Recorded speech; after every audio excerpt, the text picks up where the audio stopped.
Yeah, yeah. I think we should share that. No. Yeah.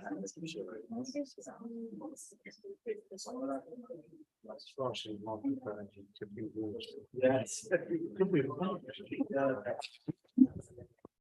So these microphones actually don't amplify your voice or anything. They're for our audience on Zoom and on YouTube.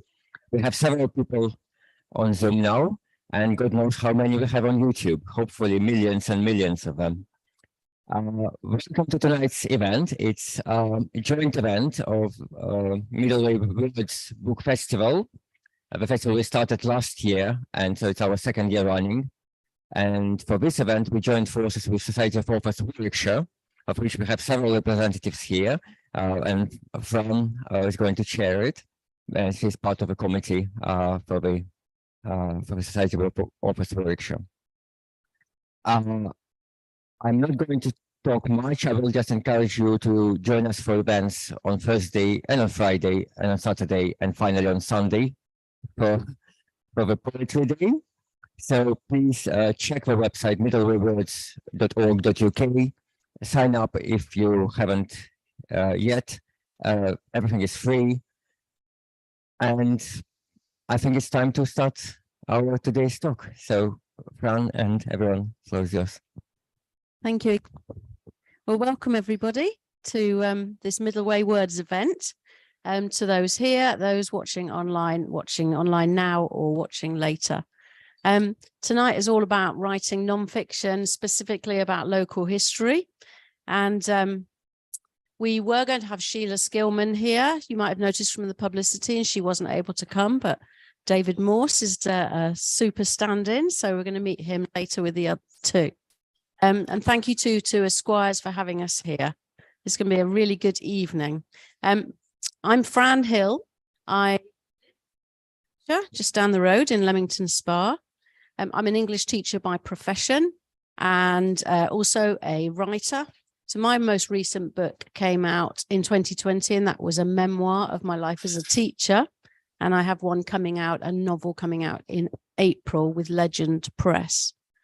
I'm not a writer of history, but I was actually born in Leamington in the early 1960s. So I think I can claim to be a genuine local artifact.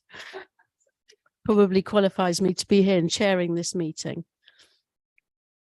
So what I'm going to do is we're going to ask the panelists to introduce themselves. After I've given them a little introduction, they're going to fill in a bit more detail. And then I'm going to ask them a series of questions for each of them to answer. We're sharing the microphone between them, so we'll see if we can manage that process.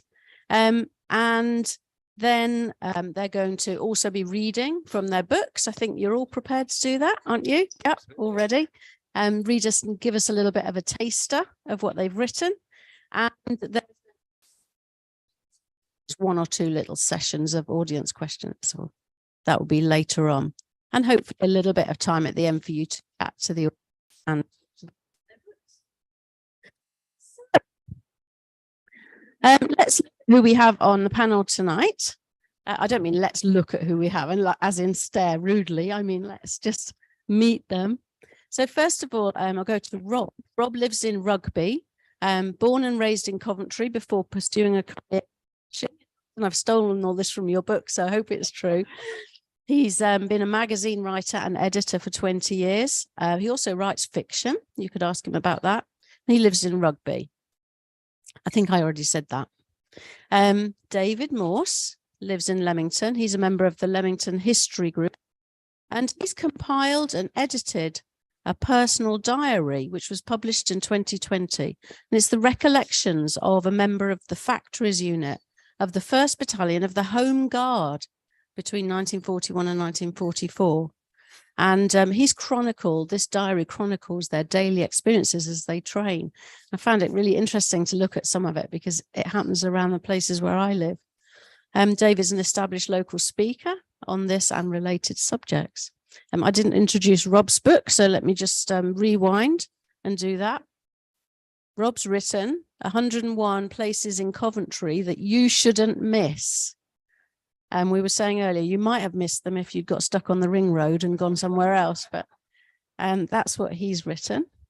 And then we also have Simon Wilcox. This is Simon here. He grew up in Birmingham in the 60s and 70s, gained a degree in modern history at the University of Liverpool, moved to London also as a journalist. You don't know each other, do you? That's makes it sound as if there's only two people in. Yeah. And later worked in Singapore on a national newspaper there. Back in Britain, he's worked as a reporter for BBC Local Radio and website editor for an NGO in London. And he's written this book here, From Gas Street to the Ganleys, Exploring Historical Commonwealth. So let's ask them each to explain a little bit more about themselves. So if you'd like to, let's go with Rob first, and then we'll move along here. If you'd like to grab the mic, Rob, tell us a little bit more, add to the biography that I've. Yeah, thanks, Fran. So, yeah, I was born in Coventry back in the early 1970s. I grew up there until I was in my mid-20s before I left to pursue a career in magazine writing down in London. So for the last 25 years, I've been a magazine writer and editor, both staff and freelance. I'm currently full-time employed as a head of publications at a membership organization in Coventry called the Camping and Caravanning Club.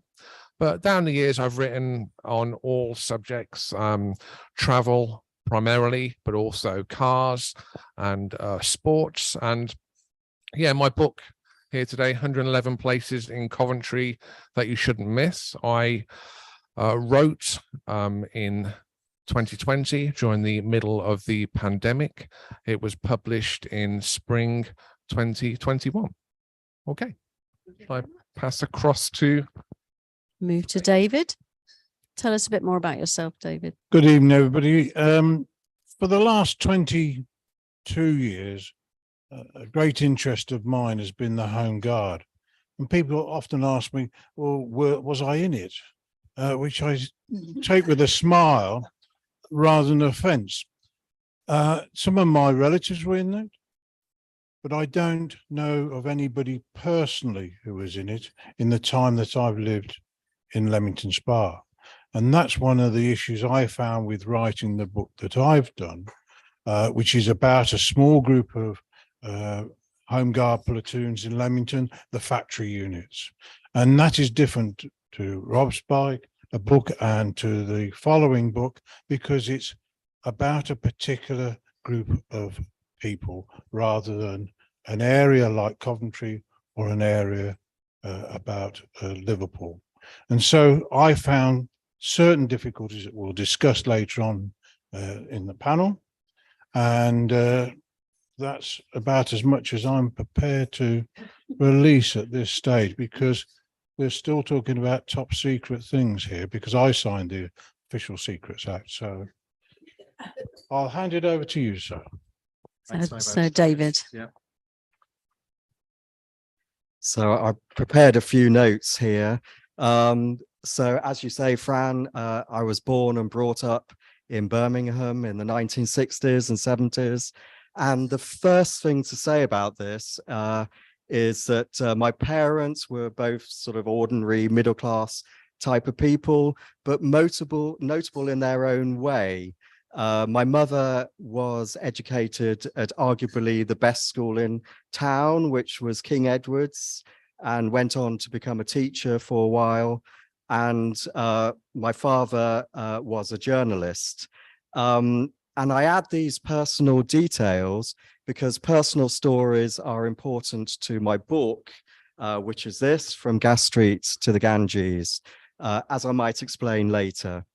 The second thing to say about this is that you don't grow up in Birmingham in the 1960s and 1970s without almost certainly developing a strong desire to leave, full of dreary post-war ring roads and ugly high-rise buildings, And by the 1970s, a city definitely in industrial decline. I found it a fairly dismal place to grow up in, to be honest. So as soon as I could, I left, first to Liverpool University, as Fran explained, and then down to London to become a journalist. My first magazine job was on a title called International Cement Review. But as they say, things can only get better. And in the year 2000, I went on to Singapore to work for the national newspaper there. Never in all that time, I have to say, did I ever entertain the idea of returning to Birmingham. Yet I suppose it was only a matter of time before I would pay a visit again. And that moment came just before Christmas in 2017.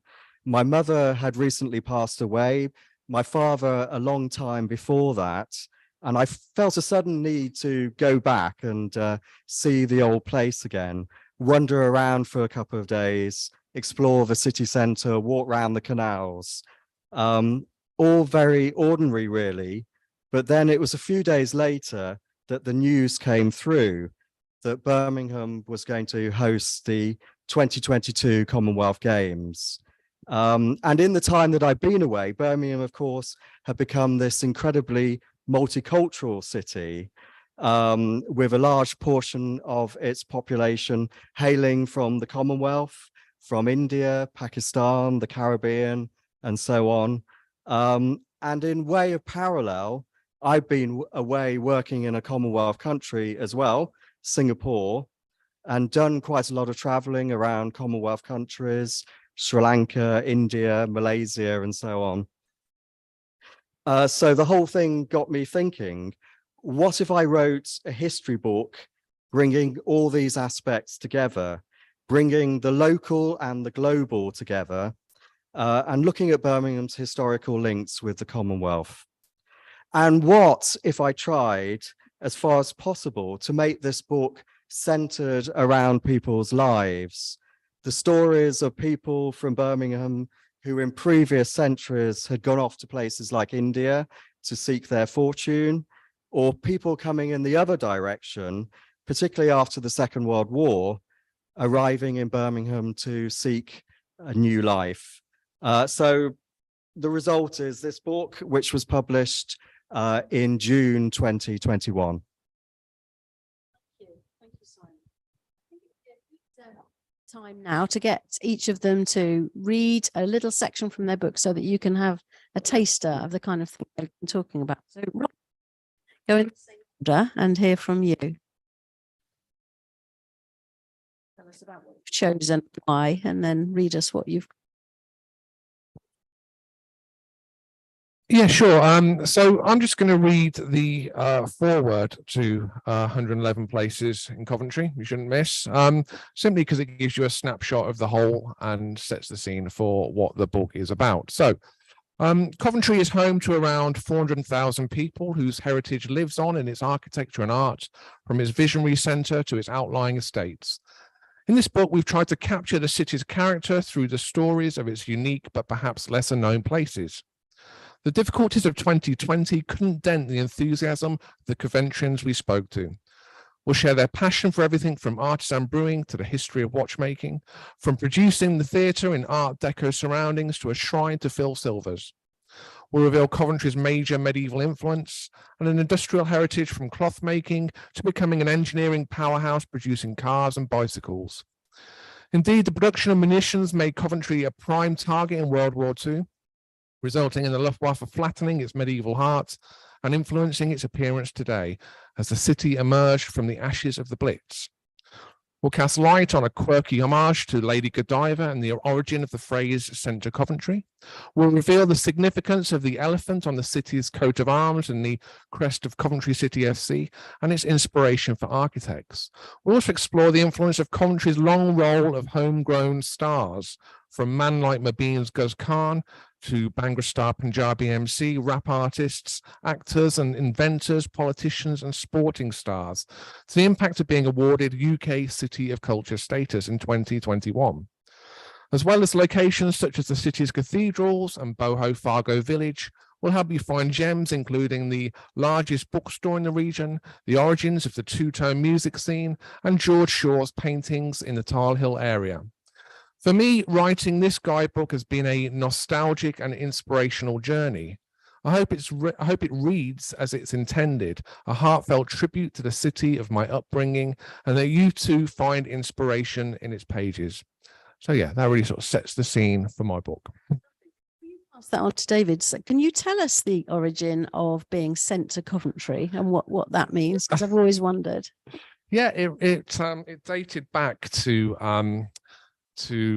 the English Civil War. There was the parliamentarians and Thomas Cromwell's Roundheads, if you like, the Cavaliers and the Roundheads, and basically Coventry was a northern outpost, and whenever any of the king's men were captured, they were walled up inside Coventry city, and yeah, people wouldn't speak to them. So there you go. Okay, let's pass on to Dave. What are you going to read to us? Well, what I've collated here is one man's war, if you like. And I felt that it needed to be expanded when I wrote this book, which isn't a very thick book. And I expanded it with photographs of the time and of modern implements that they would have used. So what I'm going to read is a short extract from when he served in the London Midland Scottish Railway Company in Leamington, who had their own platoon. When the platoon was formed, the first problem was how to obtain arms. Company headquarters could not supply us, neither could the police. Truncheons were thought of, but several inquiries at the police station failed to produce results. Our handyman, every platoon has a handyman, decided that we could manage without assistance. Remove the legs of a kitchen chair, or was it a stool? He bored a hole from the thick end up the centre of each and filled the cavity with molten lead. After threading a leather thong through the opposite end, we had 4 truncheons as good as any the police could supply. We didn't have occasion to use the things for long because shortly afterwards shotguns were issued. And then within a matter of weeks, a few rifles came our way. Instead of guards, the railway platoons maintained a system of patrols. Each patrol, after covering its own area, made contact with its neighbour. One night, a patrol heard footsteps approaching, and when the unknown was sufficiently close, the challenge, halt, etc., was given. A rather shaky voice replied, "It's all right, it's me." After explaining his business, me was allowed to proceed. Everyone was heart and soul in the local defence volunteers.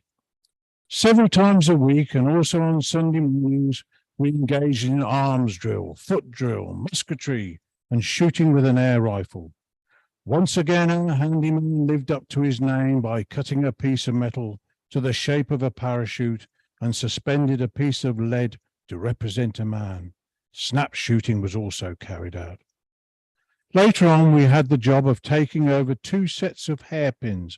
It was during the silver exercise in May 1941, and we had the job of examining identity cards.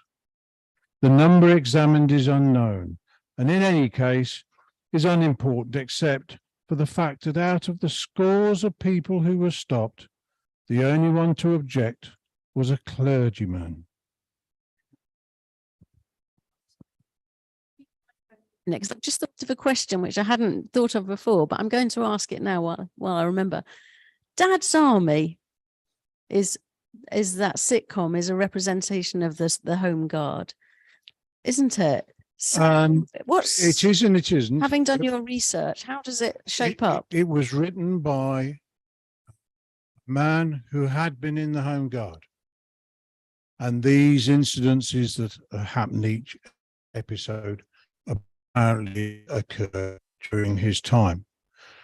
I did speak to a large number of elderly gentlemen over the years I've been involved, and asked the question, you know, was it like Dad's Army, you know, in a sense. I knew it wasn't, but because there was more reality to it. And he said, well, if you think Dad's Army was funny, you should have been with us. So they did get up to capers. They did, when some of the planned battles did go wrong. But it shows in that instance that they had no weapons, that they had to make do and mend, that they made catapults. How many people would they have knocked out with a catapult? But they were going to give their best with a broom handle or with a leg off a chair, or was it a stool? Thank you so much. Can you pass that to David, to Simon? Yep. I keep doing that. And what have you got from your book? Well, the extract, excuse me, the extract that I'm going to read is from the chapter on Sri Lanka, which concerns Thai food tea, setting up a system in the 1920s whereby tea would be sourced in Sri Lanka, packed into branded chests, and then shipped all the way back to the Thai food packing factory in Bawdsley in Birmingham. So for the next few decades, a shipment of up to 3,000 chests of tea arrived at the Bawdsley depot by canal boat every week. And once in Birmingham, each barge would make their way into the Digbeth branch canal, or cut, as Brummies call their canals. And this canal slips under the Faisley Street Bridge and disappears into the bowels of the Thai Fu building. The Thai Fu operations in Birmingham are no more. The old building, the old factory building remains, but it's derelict and covered in graffiti and tarpaulin. But in this extract, I try to imagine what the canal barge convoy was like as it entered the Birmingham Canal network all those years ago. Thank you.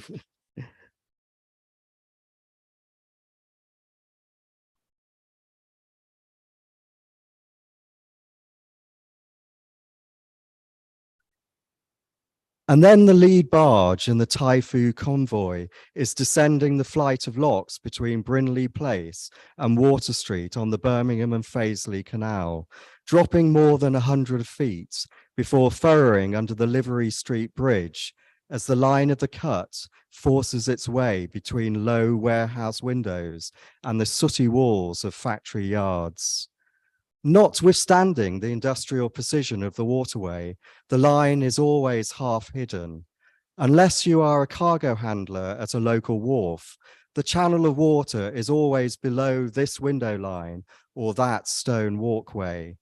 The ravine that feeds the city with rough metal for its forges, sand for its glassworks, and tea for its cafe goers always lurks in the half shadows of the city, far away from the civic squares, the busy thoroughfares and hotel foyers, unloved, unseen, and yet vitally necessary.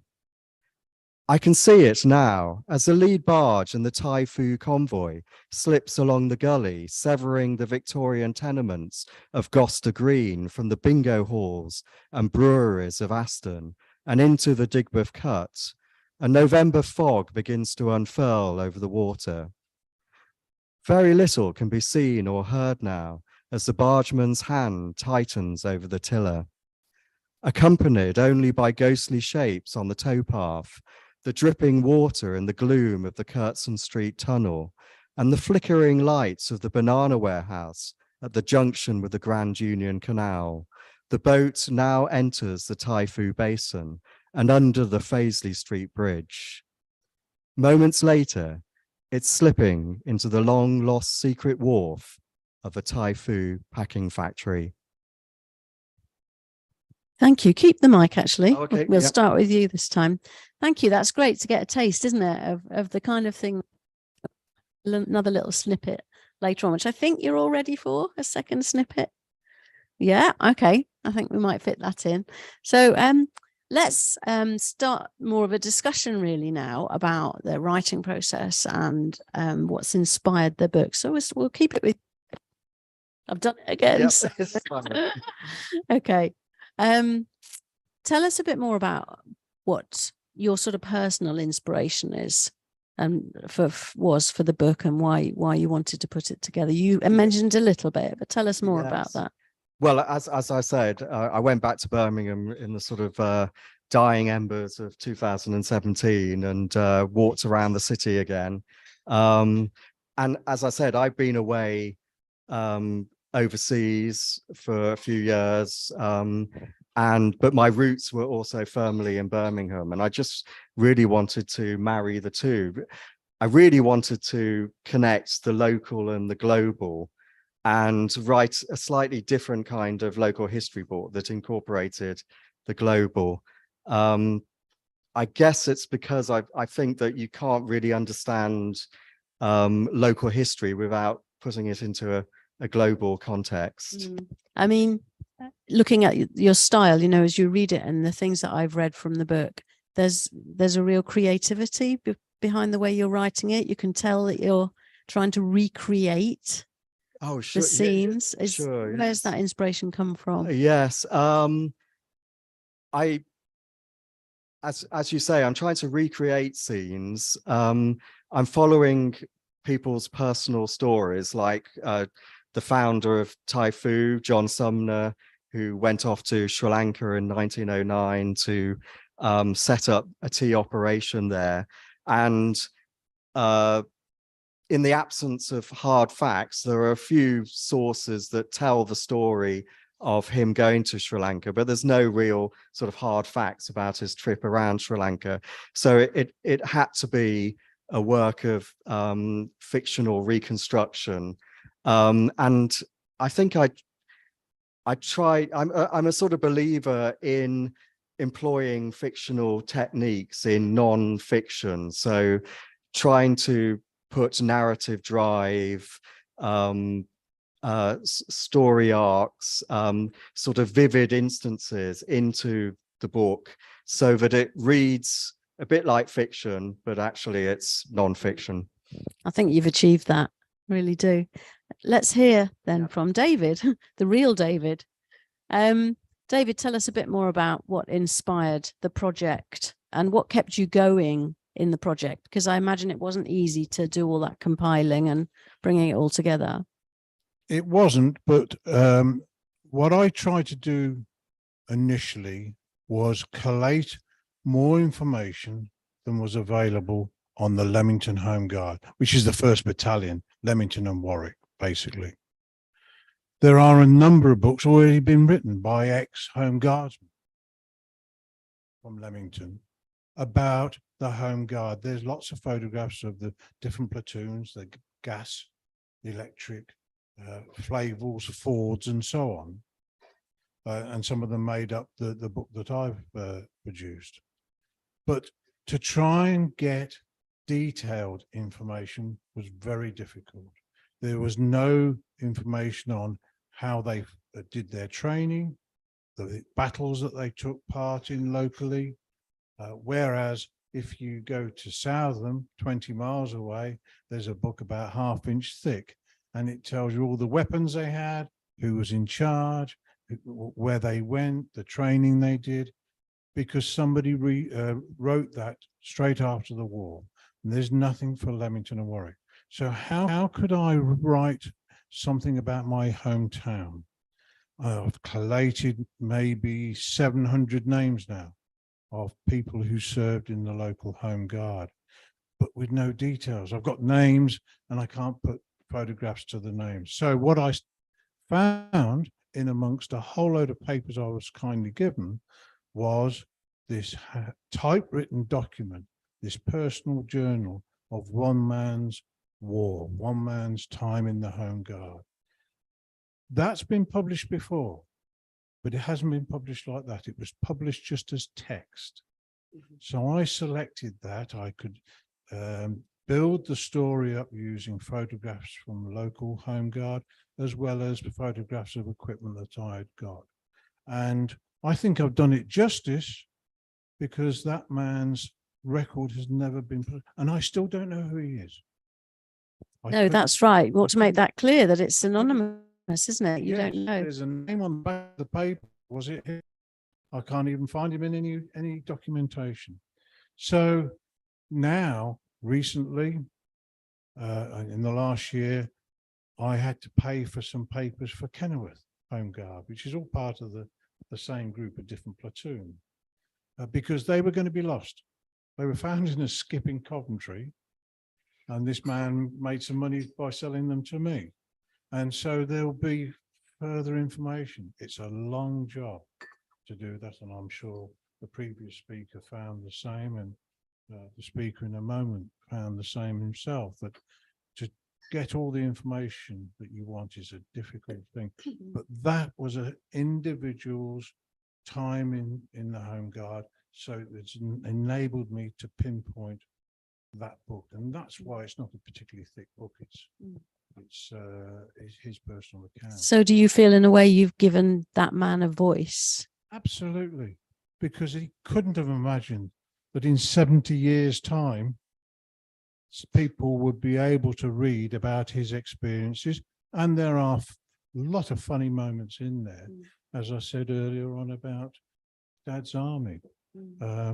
And it is a pleasure to read that you can put yourself in his shoes. Of course, yeah, because by giving him a voice, you've given a voice to the others who were with him as well, and represented their experiences. Let's pass to Rob then and hear a little bit more about the inspirations for your book.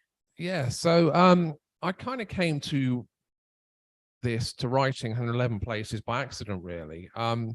As I said, I'm a magazine publisher, writer by day. So I've got a full-time job, and in my spare time, I like to write fiction, but I don't tend to do a lot of jobbing, writer for hire, freelancing much anymore. However, with the 2021 City of Culture being awarded to Coventry, I was really keen to be involved, having grown up there, having lived on the outskirts for a number of years now. And I approached the City of Culture people with an idea for 21 short stories reimagining historic Coventry events, such as the 1987 FA Cup win, of course, and others. They politely declined, and I didn't think much beyond that. But I was then approached by Amons, the German publisher of the 111 Places series. It's a global series. They've published hundreds of books on cities all around the world, and I think they were keen to capitalize on the buzz and the enthusiasm around the City of Culture status. So they asked me to put together a proposal, and I chatted to friends and family,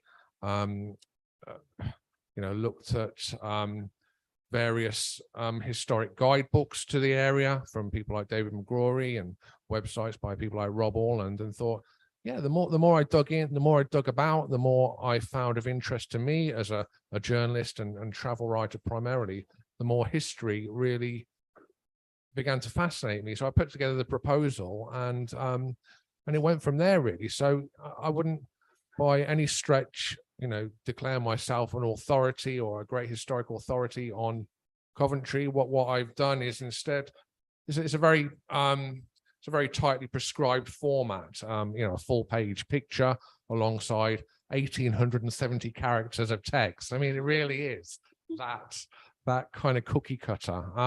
So, I approached it as a journalist, the research, and then I tried to make contact with as many people on the ground who ran these attractions or knew about these sites that I focused on, to get anecdotal first-person feedback as well, and dived into British newspaper archives. So it's a bit of pulled a lot of research from a lot of different resources, did a lot of legwork, and that's the result.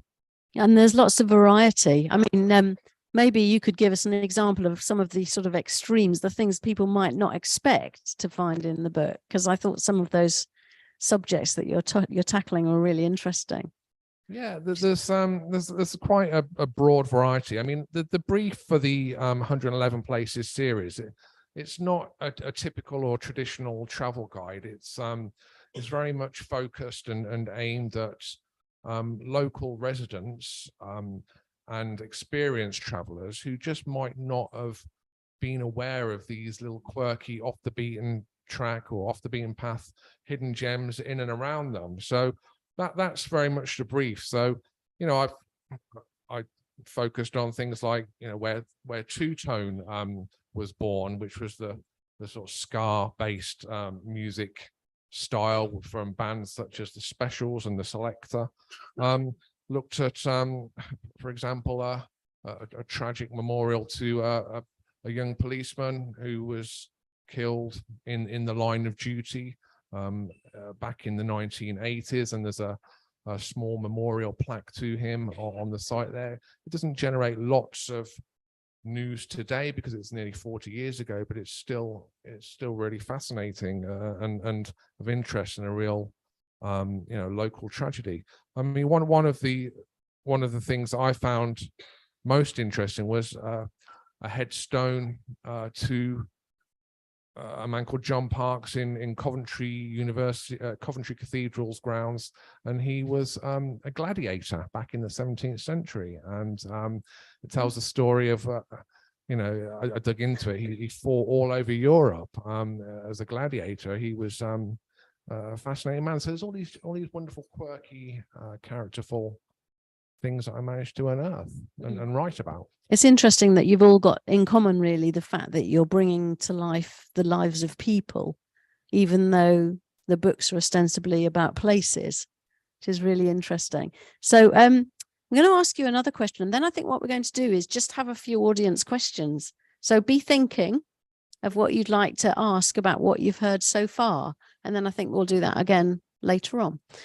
So could you talk to us about, and maybe we'll start with you again, Rob, as you've got the mic, what was the most difficult part of the process, of the writing process or the research process, and then what was the most enjoyable part of the process?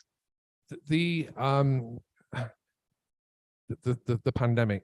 So simple as that. I had a tight deadline. The publisher wanted the book to be published, ready to go for the start of City of Culture year.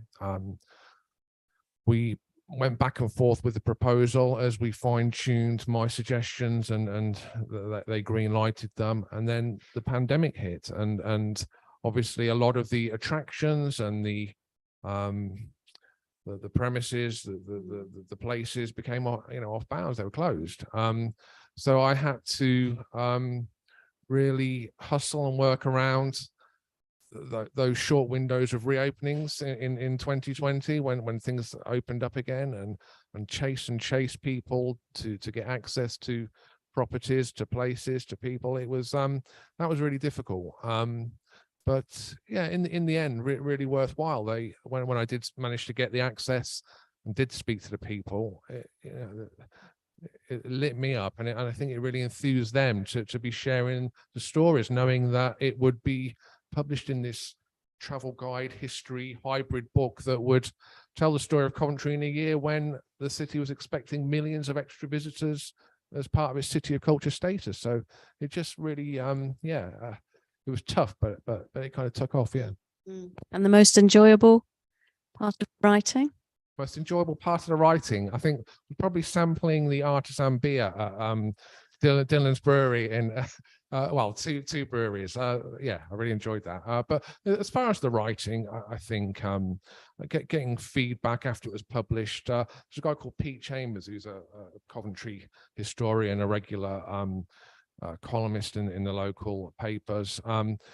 He took the time to feedback personally to me. He said it was the best book he'd ever read on Coventry's history, and I doubt he meant it, but I took it. I'm sure he did. I'd like to pass it to David. So David, tell us about the most difficult parts of the writing process or the compiling process, and something that you really enjoyed. The most difficult part I found was really timing. Timing is everything. My timing was brilliant in this case because I had this printed the week before COVID. So it went nowhere.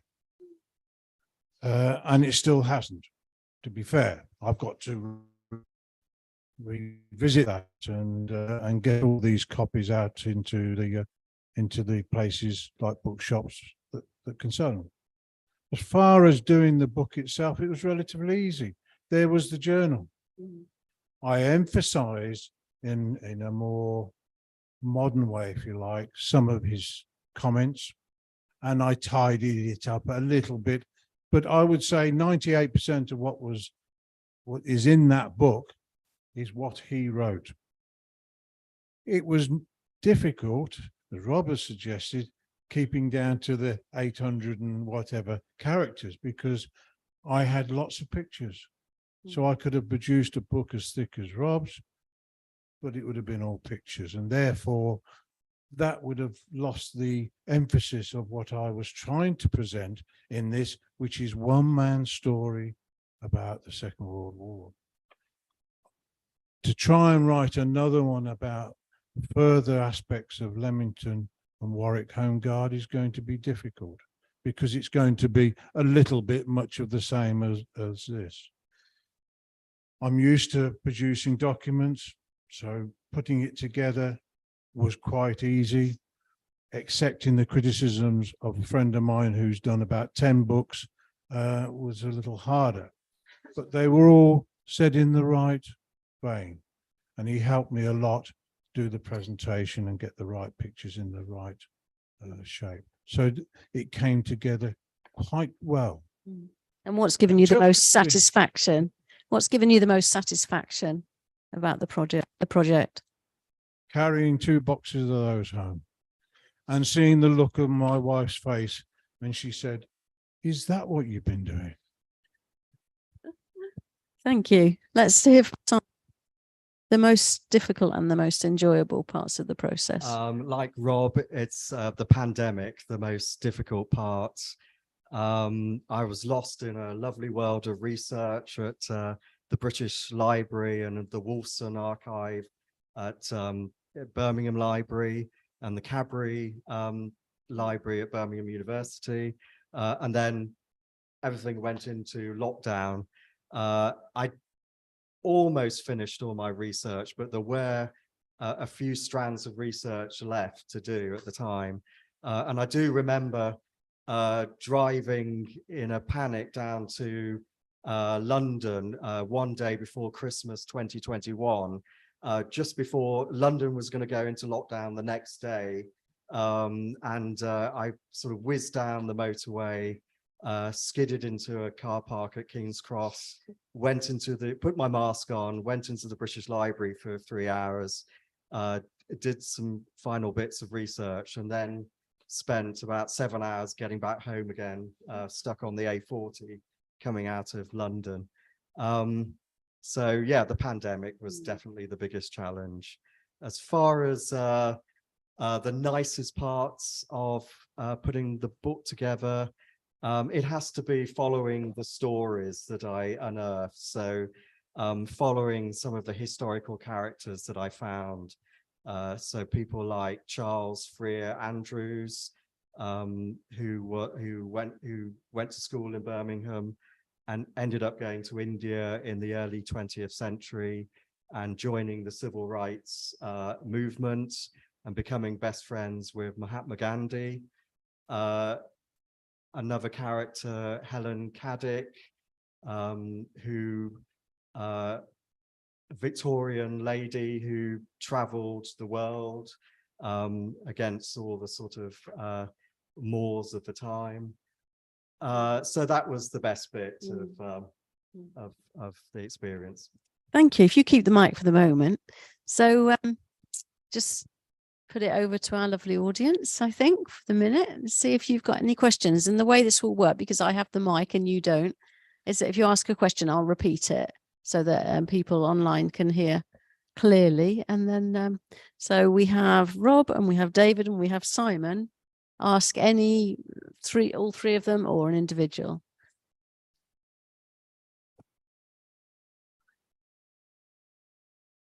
So someone's asking if having a journalistic background, asking Simon if that helped with the non-fiction. Yes, I think so. Yes. I think the research comes more easily once you've been a journalist. You're used to sort of unearthing documents and trying to interpret those documents. The writing, yes, you as a journalist, you learn to write succinctly and accurately and concisely, and all those skills are needed in non-fiction. But as I was saying to Fran earlier, I was also keen to employ fictional techniques in the writing of Gas Street as well. Thank Does you. that answer the question? Does that answer? Does anyone else want to comment on that? Do you two like to comment on that? Because I was following a journal, I didn't have to do much journalistic writing, but I was conscious of making sure that it was written in a manner that people could understand, and that it was the presentation was good. And that's why my good friend who'd done 10 books or so was an asset, because he looked through it and corrected where he felt it didn't flow properly or whatever, and at the same time asking for forgiveness for the originator in changing some of his things. I haven't had to do much involved going to records offices and things like this, fortunately, but I have been asked to write another book on a different subject altogether, and that is one thing that I'm possibly fearing, because I've got to go and spend some time concentrating. Do you want to tell us a little bit more about that? What the subject of the book is? Oh, the subject is on the St. Paul's Cathedral watch during the Second World War, and how they went on to save the cathedral in London. There are, again, snippets of information out there on this group, but I've got a personal interest in the group itself, family interest, and I'm being pressured by people down in St. Paul's to do something. So I can't refuse them, can I? No. Rob, what about you with the journalistic style? Did it help you? Yeah, I'd say it helped me a great deal. I mean, the format of this book is very tightly prescribed. I'm not joking when I said 1,870 characters for each entry. You're allowed a small 5%, either way, but it was literally down to the line. And each individual place needed a snappy title and a stand first, which is a very journalistic thing to do. Coventry Ring Road, dual carriageway loop like a roller coaster ride. And again, you had a very limited number of characters on the stand first. So there was that creativity in the display copy as much as in the writing of the stories. When it came to the individual places, it's kind of a cross between news and feature writing. There's all the 5 W's, the who, what, where, when, and why. You pack that in there, you get the information in at the top and cut from the bottom up. But everything has to have a snappy feature style intro. So all my kind of training and background in magazine writing and feature writing and news writing, it made things a lot easier. And because I was writing it into the evenings, late into the evenings after work, 3 or 4 a night, hammering out the words, you don't have time for sort of blank page fear, and journalism helps that. You just sit and it flies out your fingertips. Make it sound easy, and I bet it didn't feel like it. No. No, it was. But does anyone else have any questions? I'd like to ask all of you if you all seem to have had some idea as to what you were going to be writing, what your intention was. Were there any surprises by the time you'd finished? Were you surprised by anything that you'd actually produced? So the question is that they had intentions for their books, and were there any surprises along the way? So Rob, do you want to start? So you've got the mic. Sure. Yeah, I mean, the research led me to a whole bunch of things I didn't know. I mean, there were lots of places I did know about. I was just chatting earlier, David and I, about a place called Devil's Dungeon, where we both I used to go BMX biking as a kid, and David used to go himself. I didn't know that Coventry had been subject to an IRA terrorist bombing, which was just before the Second World War. I was very aware of Birmingham, but I wasn't aware of Coventry's, and there's a small plaque again about that. So there are lots of things that surprised me in the research, without doubt. Yeah. Going back to what I said earlier on about it being a personal journal, the surprises that were in there are the personal things that I hadn't read anywhere else. And I've got 30 books on the Home Guard.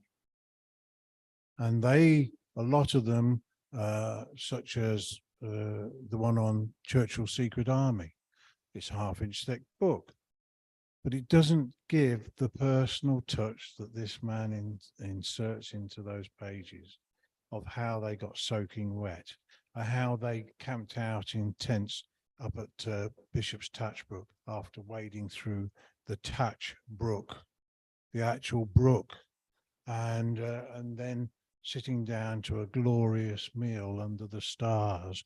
You know, this sort of personal touch.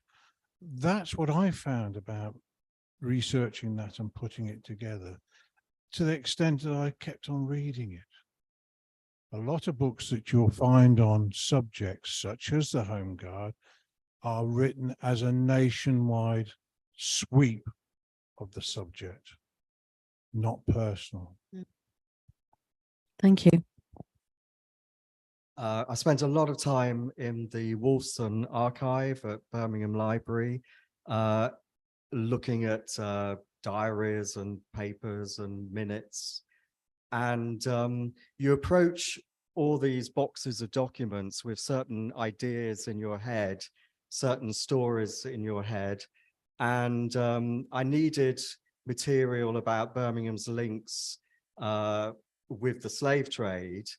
And I knew that I was going to go to the minutes of the Birmingham Female Society from the 1820s and 1830s. And they were an organization who campaigned for the abolition of the slave trade, a very effective organization.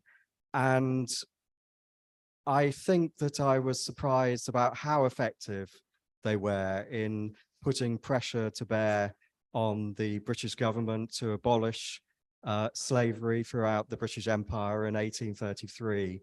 And I also came across one particular character, Lucy Townsend, who was the person who started up the Birmingham Female Society in 1825.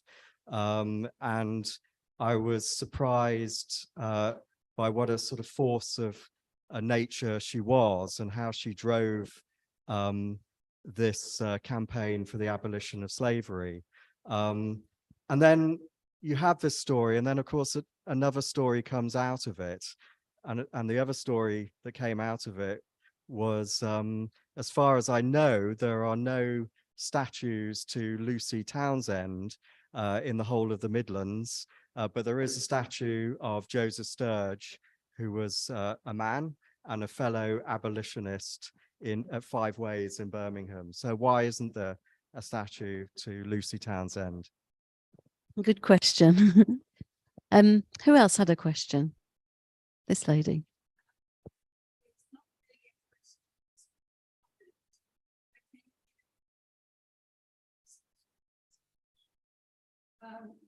Especially to do with our town here.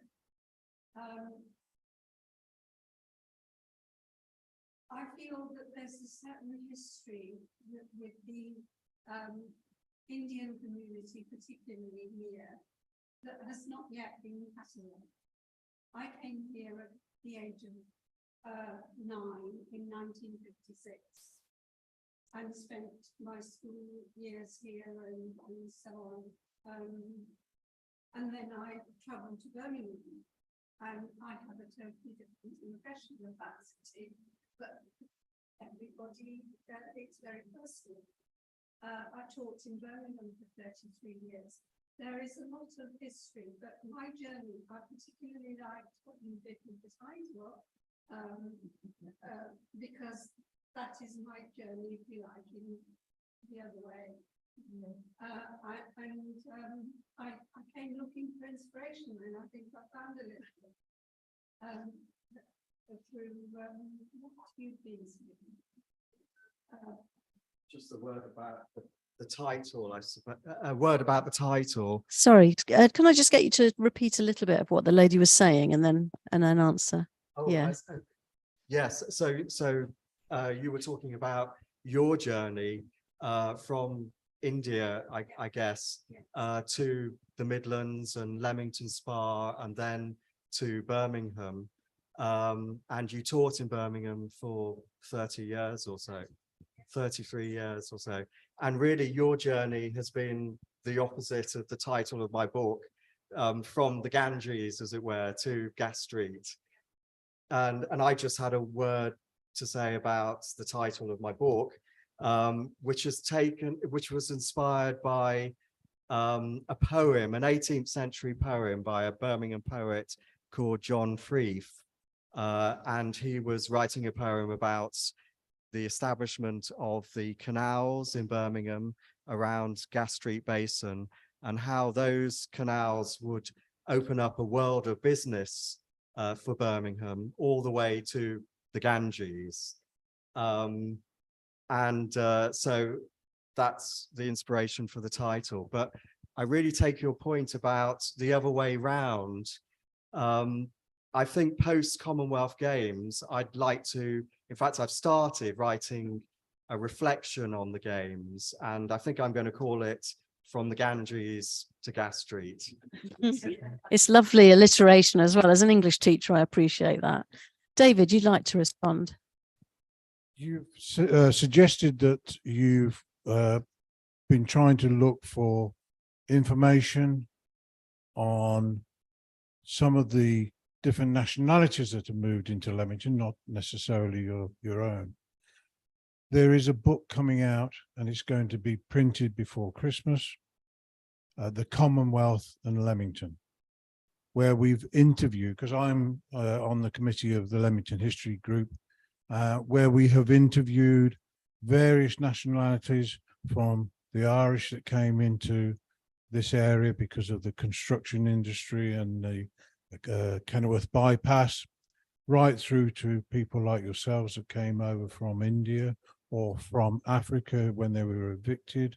So there's a lot of nationalities that are going to be written about in this book that we're finalizing at the moment, and will be available, I'm assured, before Christmas.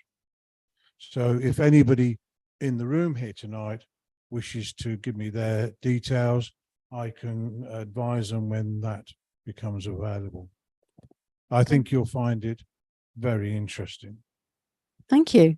Thank you. Good question from our online audience. What research sources did you go to? The next question. Okay, so a question for research sources did you have to go to compile your work? So as you've got the mic. In this case, not a lot, because all of the pictures that I've used and the extra information that I added into that journal, I'd already got, because I've been collating that information for 20 odd years. So some of the pictures I use were my own collection, others came from other sources. So in my case, very little was in addition. Thank you. Simon. Actually, before I go on to that, I'd just like to pick up on the lady's point again. I made a pithy comment about the title of my book, but actually what you were saying about From the Ganges to Gas Street is actually a really important point, which you picked up on as well, David, that, you know, post-war Birmingham is all about the new communities from the Commonwealth, from India, Pakistan, the Caribbean, and how they really made Birmingham a more vibrant city culturally, and how really they brought the world back to Birmingham. moving on to the sources, yes, so the Wolfson Archive in Birmingham, lots of primary sources, the minutes of the Birmingham Female Society, letters from an agent for the Birmingham Glass Company Osler, from Calcutta back to Birmingham. So lots of primary sources that I had to sift through. The British Library I use mainly for secondary sources, books about people such as Charles Freer Andrews, about Typhoon, and I went to the Cadbury Library at Birmingham University to find out more stuff about Birmingham's most famous son, Joseph Chamberlain. I know, can I just ask you, I know as a fiction writer, any research I do, I get buried in it and often don't get back to the real job. Is it like, was it like that for you? Of course, yeah, most definitely, yes. And what do you do with all this extra research that you just have to put it away and think, I might use that? I might use it again. Yeah, you think I might use that again. Yeah. Yes. Let's pass the Rob. Yeah. I guess because my book isn't 100% historic, my start point was my mum and dad. They've lived there all their lives, and I asked them for some ideas of quirky things. That got me to about 20 in my list of 111. And then I asked my mates, they added on another 10. And then I raced through excellent books of Coventry historian David McGrory, Rob Orland's historic Coventry website. There's the wonderful Coventry Society website. And as that gave me ideas, I then verified it against source material from British newspaper archive and more regional, local media for less historic things. So yeah, a bit of a hodgepodge, but as much as anything, it was going to talk to individuals on site at many of the attractions. So. And was it the same for you in terms of ending up with so much research that you then had to sort of cut down and decide on the best bits? Yeah, absolutely. I went down many rabbit holes, and I think one of the things I'm currently working on is I've been working on short stories based around Coventry historic events, around modern Coventry, and yeah, I just thought I can't not use this absolute rich seam of history that I've learned about my hometown. So yeah, I'm still putting it to use today, and will continue to do so. Thank you. Thank you for that question.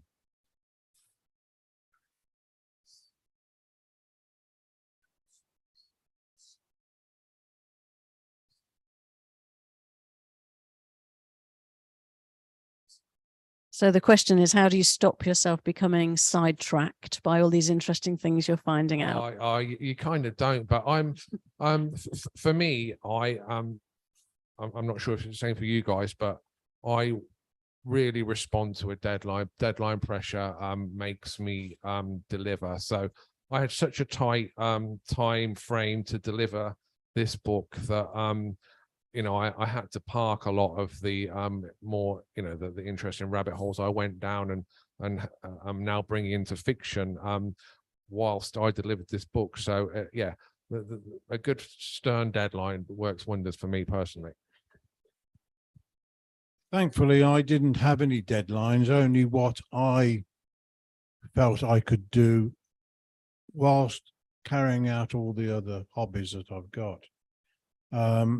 As far as Rob's rabbit holes, mine were coming across new names, for instance, and I had to put those onto the database.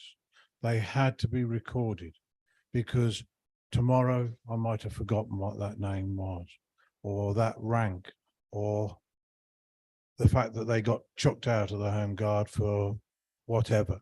So I had to do it at that moment rather than park it and come back to it. I have no journalistic background.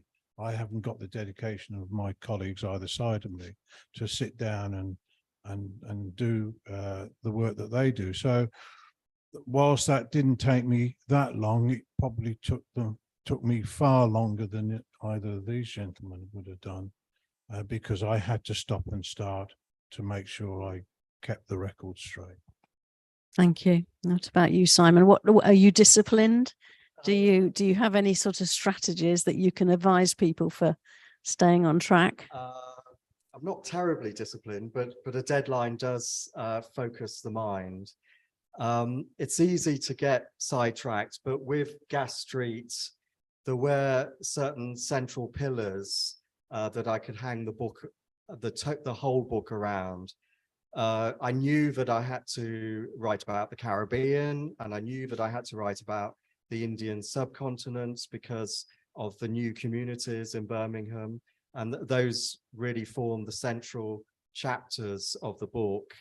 And I knew that I was going to write about South Africa because of Joseph Chamberlain's involvement in the Boer War.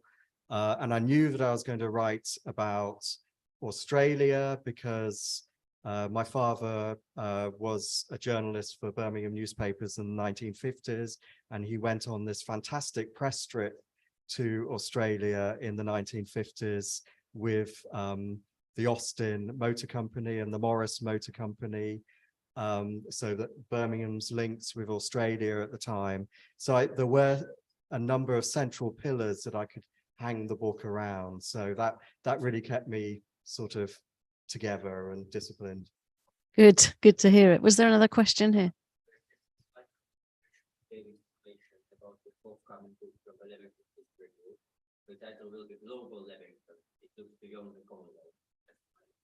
Okay, so the new book is Global Leamington, Beyond the Commonwealth. Good. Were there any?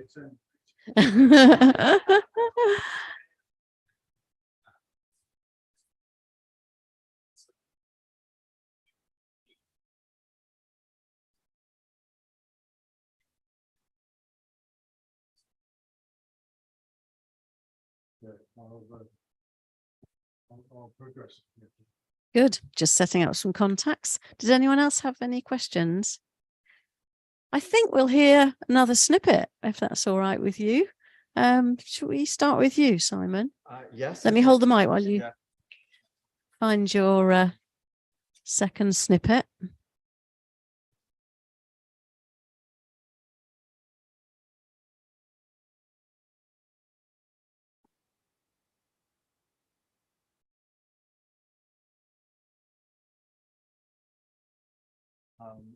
So this is about the new communities in Birmingham, or the relatively new communities in Birmingham. And it's about a walk along the Stratford Road in Spark Hill. Walking along the Stratford Road from its inauspicious beginnings at a roundabout on the inner ring road is to walk through a history of emigration to Birmingham. The first few shops and cafes you will come across belong to Yemenis, actually the oldest immigrant community in Birmingham. Its first settlers, having joined British merchant ships at the British port of Aden, sailed the world and then decided to lay down roots in the Midlands to work in the metal trades. Soon, though, you will chance upon a store on your left-hand side, peeping out from underneath a blue awning, which is the first evidence of a strong Asian presence in the area. This is the Masaka food store run by Ugandan Asians, just a small microcosm of a huge diaspora, mainly Gujarati and Punjabis, who'd settled in what was British East Africa in the early 20th century, and then had to flee the regime of General Idi Amin, or the Africanization policies of Kenya in the early 1970s, to find sanctuary in the UK. If you glance inside the shop, you might spot crates full of what look like small logs, but are actually the root vegetable that Masaka's is famous for, cassava.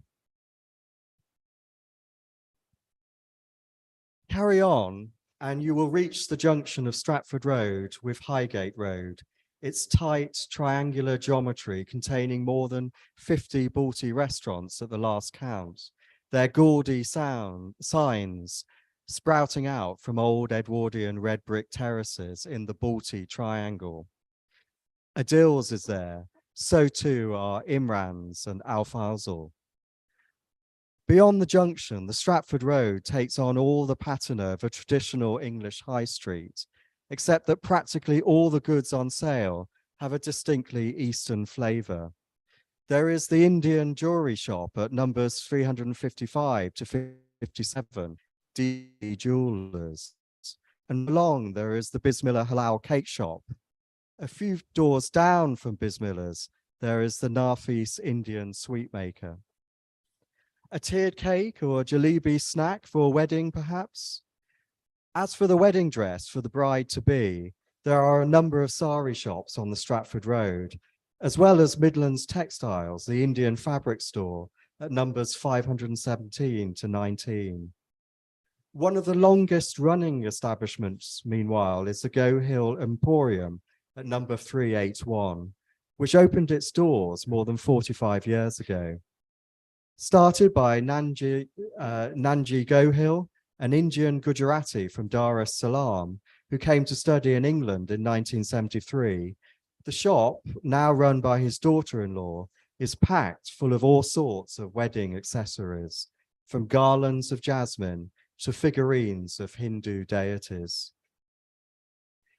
Dive down a side street now, and there is the Sri Ram Mandir, a temple serving the local Hindu community. It used to be the old Waldorf Cinema, which in the 1970s was owned by an Asian called Avtar Randwa, who showed Bollywood movies there to his compatriots, taking time out from their long work shifts. Thank you. Let's give him a round of applause. I haven't given you a chance to clap yet. That's lovely. Thanks so much. Did I just say something? I lived in Solihull, and having taken the bus from Solihull into Birmingham down Stratford Road, it took me right there. But thank you. David. We all know about Dad's Army and how comical each episode was because of what they got up to. And in real life, as I said earlier, it could be funnier than Dad's Army. And I'll read a section here of when they were out doing their training around Milverton Station, which is long gone now. The attack was to coincide with the arrival of a train. And in case this did not cause the enemy to open up the steel entrance gates, a lady and schoolboy were, without the least difficulty whatsoever, persuaded to place against the gates a suitcase in which was hidden a 21-pound tin of treacle, supposed to contain high explosives. But why, some had asked the officer commanding attack, attempt an entry through the main gate? Only a fool would do that. I am that fool, said the officer commanding attack. The gates have been destroyed. The attackers swarmed through and found the subway filled with gas. For a time, the passengers were unable to pass through. What with the din of explosions, the smell of gas, gunpowder, and scores of home guards in gas masks probing their way forward, it would seem like something or other from Dante's Inferno. Small wonder that ladies took alarm. But the good old British public played the game and no complaints were received. A fortnight later, a new departure in exercises was attempted. Both the attackers and defended marched out of headquarters with sealed orders, and neither knew the destination of the others, or of themselves for that matter. They eventually faced each other with one force at Whitnash and the other at Radford, and not until the afternoon when orders were issued did they know which force was to launch the attack. The Whitnash crowd attacked and was successful in striking from the enemy's rear, which probably accounts for one officer of defence saying, "How the hell did I know which way they would come?" Another Wednesday night, we were hunting enemy agents.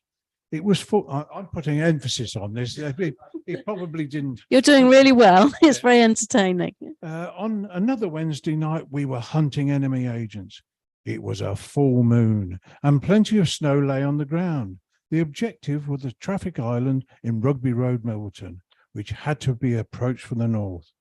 The agents were 3 officers, and as they plodded across the golf links, which were covered in a foot of snow, one said, "This morning, if anybody had told me I would be tramping," and another voice interrupted, "you would have called him a lunatic." During December, an almost perfect exercise, if such is possible, also centered around this traffic island. Forces were sent from Dragon Cottage to attack in 3 directions, the final assault being at 8:30 in the evening. Not a sound could be heard, and the 2 officers who were waiting on the island agreed to put back the time for the assault by 5 minutes. Almost immediately, fire broke out from Rugby Road, and then from Northumberland Road, and lastly Leamington Avenue, and at 12:30 exactly, all 3 groups came rushing in, yelling like demons. Considering the darkness and the distance across country, the timing had been exact, and the approach perfect. Altogether a jolly good show. And at Christmas, greetings were exchanged between our Stoneleigh hosts and ourselves. During the winter months, quite a number of lectures and demonstrations were attended by the cooks of the unit. The success of these became apparent later when many excellent meals were prepared. Thank you. You really did bring that to life. It's really good. Yeah, Rob. that's a hard act to follow. I'm going to, the place I've picked is the John Parks Monument. I mentioned it earlier. It's the unsung burial place of the Coventry gladiator. So in the cathedral's Unity lawn at the centre of Coventry, overlooked by the old cathedral's spire, lies an unremarkable monument. It's tucked away close to the railings that surround the lawn, largely concealed by shrubbery, but can be seen from St. Michael's Avenue. The engraving it bears is faded, but it's possible to discern the words still. To the memory of Mr. John Parks, a native of this city, he was a man of mild disposition, a gladiator by profession, who after having fought 350 battles in the principal parts of Europe with honour and applause, at length quitted the stage, sheathed his sword, and with Christian resignation submitted to the grand victor in the 52nd year of his life.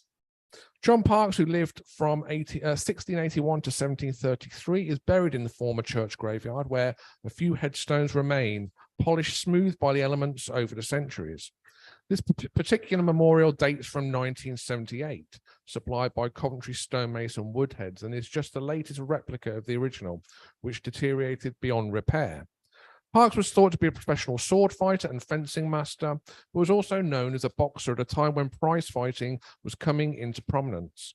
During his 25-year career as a gladiator, he reportedly fought an astonishing 350 contests, many with bladed weapons. He competed a number of times at Bear Garden in Hockley in the Hole in London, where bear baiting and other animal sports took place. In 1710, he was reported in the Daily Courant as having issued a challenge to Thomas Heskett to a fight with backsword, sword and dagger, sword and buckler, falcon and quarterstaff. John Parks was Coventry's very own Maximus Decimus Meridius. So at the time of writing, there are plans to open up the Unity lawn space with new benches and lighting, and all graves and memorial plaques will be preserved and protected.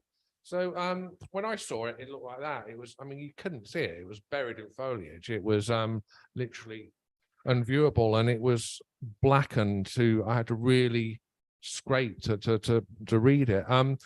Now it's been recited and buffed up and is really clear and visible and looks great. And I'd love to think it's played a part in that. I doubt. Well done. Thank you. That's really good to hear those snippets. It really has brought it to life, hasn't it, what they've been writing about. Let's talk some practicalities, I think, just as we begin to sort of wind up the evening. Let's talk about things like marketing and selling your books and getting them out there and raising awareness. I mean, we've had a pandemic to deal with, but Simon, how have things been for you in terms of getting the news out there? And while you're saying that, tell us where we can get your book so that people listening can find out where Yes, to get them yeah. from. So writing is the easy bit. Promoting your book is something totally different altogether. It's much more difficult, especially when you're working, as it were, for a small publisher, and the onus is really on the writer, the author, to promote his or her own book. And so when I started this project, I thought I was under the illusion that it would gain readers quite easily because it was pegged to a major international event, the Commonwealth Games. But I've learned since that really, as the writer, you have to fight for every sale. And I've sort of made up my marketing as I've gone along. I've done all the right things, I guess. I've written blogs and articles for magazines. I've done a couple of readings at a theatre in Birmingham.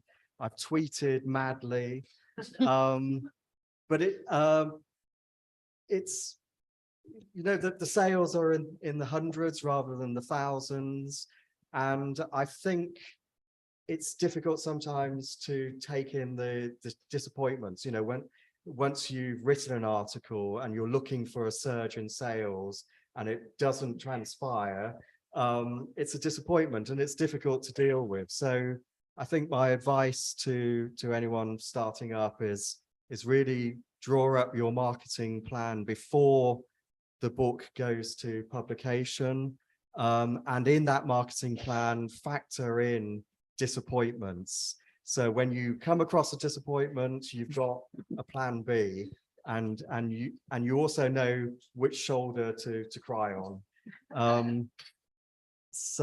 But having said all that, my book is available at any bookstore. You know, you can order it at any bookshop.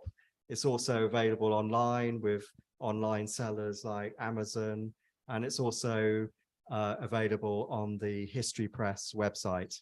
And do you have your own website? If you say the address, it'll be recorded on the tape so people can look it up. Oh, right. I can hardly remember what it is now. It's That's your test for the evening. Yes.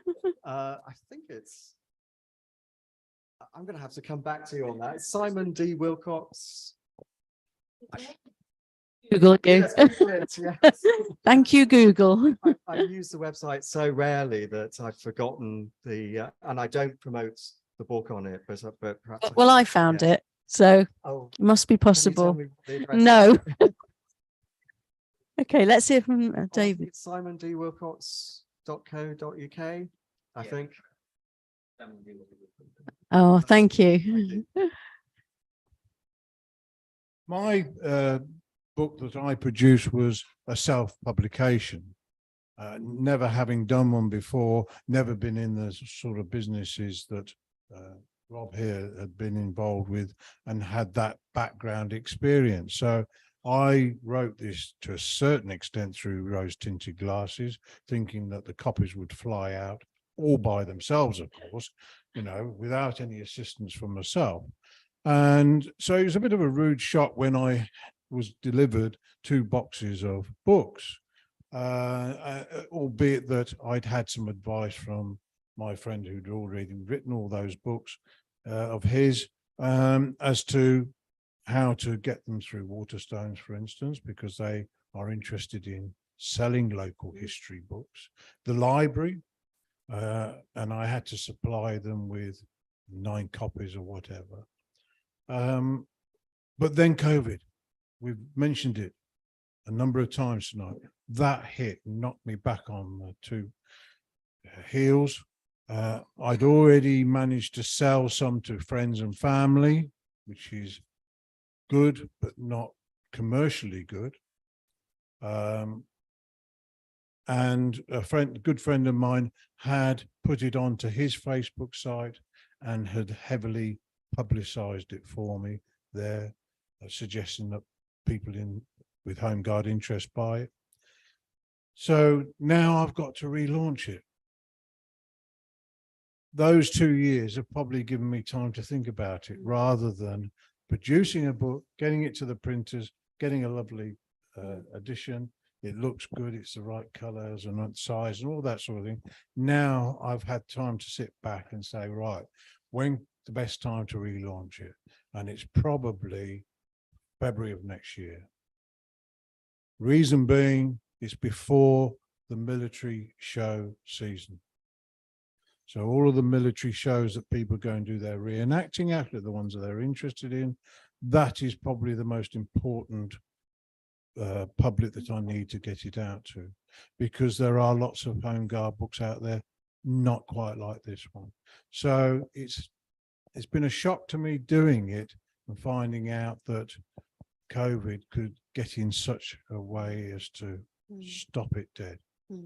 Because I think the publishers delivered them to me the day before COVID. It was something. And how would people get in touch with you if they wanted to keep up with what you're doing? I've got a Facebook site, Warwickshire Home Guard Living History Group. I haven't got a website because I haven't needed one as such. So they can get in touch with me on that, or via an email address. Did you want me to give out an email address on here, or Maybe, I don't, if you're happy. Yeah, if you're happy to do that. Yeah. If you're happy to give your email address. Well, it's DGP Morse, Delta Golf Papa Morse at btinternet.com. Thank you. Thank you. Let's hear from Rob. How have you found the marketing publicity process? Yeah, I guess I was quite lucky in that Eamon's, the publisher of this book, you know, of a reasonable size and scale, and the 111 Places series is a global series. So they support each launch with with a short marketing campaign. That they issued a press release, and I then followed up by selling to local papers, both daily, weekly, local radio. So I was fortunate enough to get, a good piece in the Coventry Telegraph and an Observer. Did some radio interview pieces with Coventry and BBC Coventry and Warwick, BBC West Midlands. It got into a few national magazines as well. So I got that initial push off the mark. I was also really lucky in that because, they're a major publisher and they have strong distribution. The biggest bookshop in Coventry, Waterstones in the precinct, they knew that the 111 Places guides were popular. Other UK cities had already been covered, and they tipped them the wink that they sell well. So they were really kind enough to do a nice big window display. I had a little table up front by the entrance doors with the books piled on, a second display upstairs, and I was lucky enough to do some signings and meet some potential readers. But in terms of my own personal marketing of the book, I guess I've been quite lazy, and honestly, Fran, I do a few tweets and put it out on Facebook to my own mates and stuff, but I haven't been hounding any channels really, because it's distributed to bookshops. So it's available through Amazon, 111 Places in Coventry, you shouldn't miss. It's available through Eamon's own website, 111places.com. You can pick it up through Hive and on all the usual booksellers, and I do promote it on my own website, robganley.co.uk. I mainly promote my fiction on there, in honesty, but yeah, it's there. People can go to your website if they want to know about your fiction as well. Absolutely. Yes, yeah. I think probably it's about time to wrap up, and let's give a round of applause to the authors, to Simon and David and Rob. It's been really interesting to hear all about your different work, and there were more common threads than I thought there might be. And so I hope you've enjoyed hearing about each other's work as well. Very much so. Yeah. And let's thank Middleway Words and Ignati for setting up the evening and being amazing on the tech. Is works okay? Yeah. Okay. So let's give Ignati a round of applause and thank him. And thank you to those of you who came in person and those of you online watching either now or in the future. Thanks for coming along, and I hope you've really enjoyed the evening. I've been Fran Hill. Well, I am still Fran Hill.